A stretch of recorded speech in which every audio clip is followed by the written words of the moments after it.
আজি মুঠতে যেনে তেনে হলে জিকিবই লাগিব। কালি সিহঁতে আমাক কেনেকুৱাকে জোকাইছে দেখিছ নাই, আমি হাৰিলো বুলি।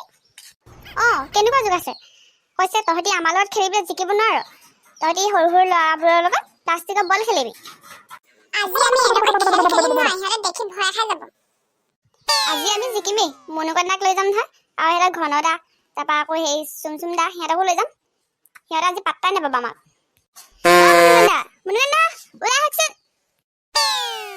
আইও এইকেইটা কিহত লাগে তহঁতক?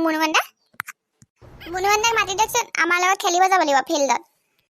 আইও মুনুকন্যা এতিয়া সৰু হৈ আছে নে তহঁতৰ লগত সেই ফিল্ডত খেলি ফুৰিবলৈ? যা নাযায় মুনুকন্যা।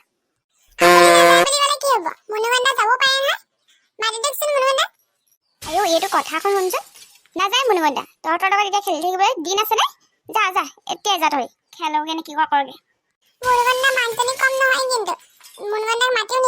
আমাক সৰু সুৰা কামবিলাক কৰিব কাৰণে মাতি থাকে নে? দোকানলৈ যাবলৈ কিবা কৰিবলৈ মাতি থাকে না? আজিৰ পৰা আহিম ৰ। আজিৰ পৰা আমাক দোকানলৈ যাবলৈ, তামোল পাৰিবলৈ, এইবোৰ কৰিবলৈ মাতি নাহিব, আমি অহা নাই। আইও ঈশ্বৰ, সৰু ল'ৰা বুলি ক'লে কি হ'ব? মুখখন চাচোন, কেতিয়াবা সেই দোকানলৈ পঠিয়াওঁ, কেতিয়াবা তামোল গছত খাই আমি তামোল কেইটামান পাওঁ, সেই এষাৰ কথাও শুনালে দেখিছনে? সিহঁতৰ লগত নোবা খেলিবলৈ এতিয়া বাৰু মুনুকন্যাৰ দিন আছেনে? ক'লেনো কি হ'ব? কাম কৰা কেইদিন কৰিলে, এতিয়া কাম নাই বুলি আকৌ ভিতৰ ডালতে সোমাই লাগে যি সোমালে আৰু নোলাই বাহিৰলৈ। কিনো কয় ভিতৰখন গম নেপাওঁ পাই। বৰ লাজ পালোঁ দেই বোৱাৰী, মই আজি বৰ লাজ পালোঁ। ক'ব নোৱাৰোঁ আৰু এতিয়া খবৰ দিয়ে নে নিদিয়ে। বুলিছে চাগে মাকজনী বৰ চাতৰি বুলি। আপুনিও আৰু দেই, কি হ'লে বাৰু এনেই ইমান মিছা কথাবোৰ ক'ব লাগে? জানেই নহয় পদুমীৰ কথা, এনেও তাই বিয়া পাতিবলৈ মনেই নাই, কিবা এটা গণ্ডগোল লগাম বুলি আছে তাই। এনেই আনকালেতো মিছা কথা কৈয়ে নাপায়, যোনদিনাখিনি মিছা কথা এটা কবি আৰু সেইদিনাখিনিয়ে ধৰা পৰি মৰিবি। নকবা, যোৱা বই তুমি যা, তোমালোকে ভাত চাত খোৱাগে, মই নাখাওঁ। ভাত আকৌ কি হ'ল নাখাওঁ তই? বই মোৰ ভোক লাগিছে। ভোক লাগিছে যদি খাগে আৰু। আজি তই মোক যিটোহে লাজ দিয়ালি, মোৰ পেটে ভৰিলে। মইহে লাজ দিয়ালো নে? ইমান মিছা কথাবোৰ কৈ আছে। মই হেনো কামে মানে ধেৰ চোকা। কাম যেনিবা কৰোঁ, ঘৰ সৰা, চোতাল সৰা, কাঁহী বাতি ধোৱা, এইবিলাক যেনিবা কৰোঁ। পথাৰৰ কাম মই কৰোঁ নেকি? এনেই কেলে মিছা কথা কৈ আছে? পিছত এইবিলাক পথাৰত নমাবগৈ, তাঁত বোৱাবলৈ দিব, সেইবিলাক মই ক'ৰ পৰা জানিম? বিয়াৰ পিছৰ কথা তুমি চিন্তা কৰিব নালাগে ন? বিয়াৰ পিছত চব কাম শিকি যাবা, তুমি চিন্তাই কৰিব নালাগে। দেখিছাইচোন মোৰ কথা, মইচোন বিয়াৰ আগত ঘৰত একো কৰিয়ে পোৱা নাছিলোঁ। ইয়াত আহি কি কাম নাজানো, এতিয়া চব কামেই শিকিলোঁ।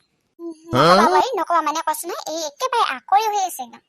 আৰু সেই ইয়াৰ আগত যে ল'ৰা এজনী চাবলৈ আহিছিলে তোক, সেই তেতিয়া মনত আছে নাই? তোৰ যে তাৰপিছত আৰু পিছত খবৰ দিম বুলি কৈ খবৰ নিদিলে নহয়, কি কাৰণে খবৰ নিদিলে বুলি ভাবিছ? সেই সঁচা কথা ক'লি নহয়, কাম বন একো নাজানো, ৰোৱা তোলা বোৱা এইবোৰ একো নাজানো বুলি ক'লি নহয়, সেইকাৰণে তোক খবৰ নিদিলে। খবৰ নিদিলেও নাই, সেই বুলি মই মিছা কথা কৈ পিনি বিয়াত বহিবলৈ নাই নহয়। ব'লক মই ভাতকেইটা খাই লওঁগে।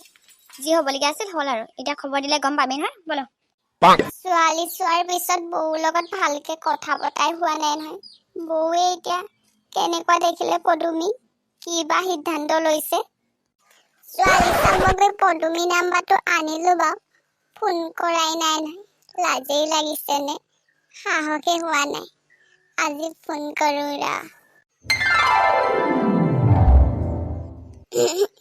হেল্ল', নাম নাই নেকি আপোনাৰ? নাম্বাৰটো ছেভ নাই কাৰণে সুধিছোঁ। কোন হয় আপুনি?